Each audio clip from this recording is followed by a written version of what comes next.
how to create a professional advertising campaign with ChatGPT, just like this one here. First thing we do is we come to extensions and we download this extension over here. After that, we come to our ChatGPT account and we log in. Then we will come across this dashboard like this one.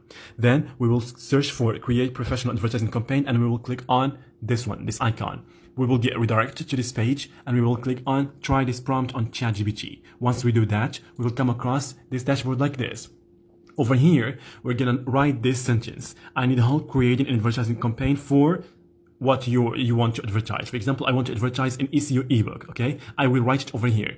For example, I already tried this. I searched for I need help creating an ebook about SEO. Then here is the magic.